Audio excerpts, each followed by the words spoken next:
The rest of your strategy. While stories are immensely powerful and have huge potential for marketers, they unfortunately do not work in a vacuum. And more specifically, that is to say that stories on their own are not enough to make a huge impact. That's because a story is only one small part of a much larger social media marketing strategy.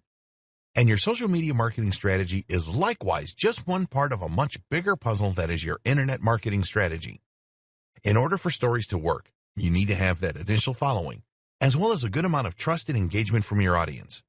This video will quickly go over some of how to go about getting that. Building a following on social media. Have a niche. The first thing you need to do is to ensure that you choose a niche and then stick to it. This is where a lot of people will go wrong, and it's why most general users don't have lots of followers. Think about it logically. Who would you want to follow on Instagram or Facebook? Someone that provides interesting content that appeals to you. If that content is completely random, then you'll find there is no reason to keep coming back. Follow most people, though, and you'll get pictures of their holidays, of their partners, of their pets, and of them doing selfies in the mirror.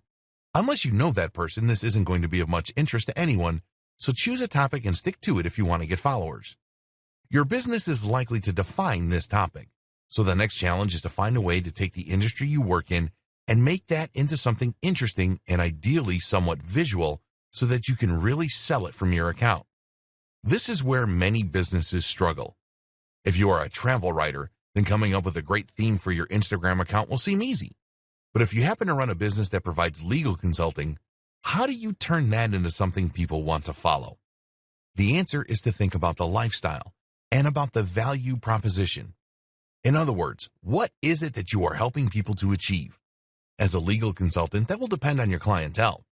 If you are marketing to businesses, then that might mean helping people to achieve their dreams and find success. If you are marketing to families, then it might mean helping them to achieve security financially. This then can provide the tone and topic for your photos. Are these images of people doing business, of tips for small companies, or are they images of families and activities for families? Either can work, and from there, the stories will then share a little of your personality and behind the scenes. This is the cherry on top of the cake. Have a strong brand. What's also crucial for your stories, for your social media marketing, and for your marketing as a whole, is to set out with a strong brand. Remember, the big advantage of stories is to let people get to know you more as a brand, to let them feel closer to you and to build trust and engagement. This works a lot more effectively if the brand is something that people can really get behind.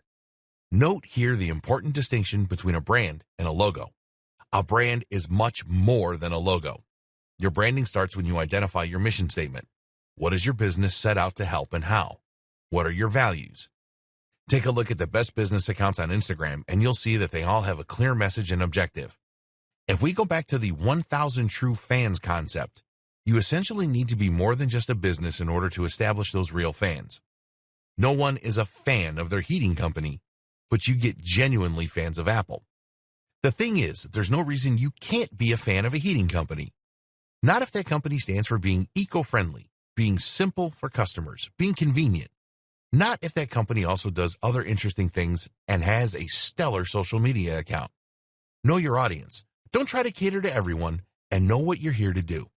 Create a logo that expresses this intent, and hopefully you'll attract the right kind of customer who has the potential for high engagement.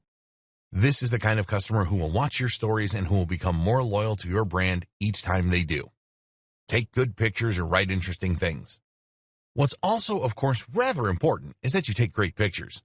We mentioned that this was somewhat important for stories, but for your general accounts it becomes much more crucial. Even if you choose a topic that interests a lot of people, you're not going to keep your followers very long if all your images are grainy and at awkward angles. As such, then, it's highly important that you also brush up on your photography skills. This is something that you can learn with a little practice and by reading up online, so put the time in to improve your craft and follow the tips from earlier in this training. The same goes for other forms of social media. If you have a Twitter account, then you need to tweet interesting and humorous things. If you have a Facebook page, then make sure that you are sharing interesting content relevant to your audience through it. The big takeaway: offer value. Make sure you are providing a good reason for people to follow you. Too many brands, especially older corporate businesses, will make the mistake of only ever posting about their own services or industry. Again, this is something that they think makes them somehow more professional, and they are often afraid to venture outside of that comfort zone. But think realistically. How likely would you personally be to want to follow an account that only ever posted about how effective its EPOS system is? You need to provide good content to ensure that the next time you post, your followers want to look. And remember, engagement is more important than followers. Be active and consistent. Of course, people are also going to stop following you pretty quickly if you never post, so you also need to make sure that you use the site often if you want to gather some momentum.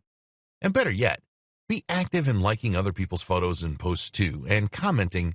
That way, people will come to see who like their pictures and you'll bring in lots of new visitors. Try to get into the habit of posting once or twice a day, and where this isn't possible, use automated systems and scheduling apps to keep a steady flow of content to your channel even in your absence. Tags. Finally, you need to make sure that people can actually find your site in the first place, which is where using the right tags comes into place. Tags work in Instagram just the same way they work on Twitter.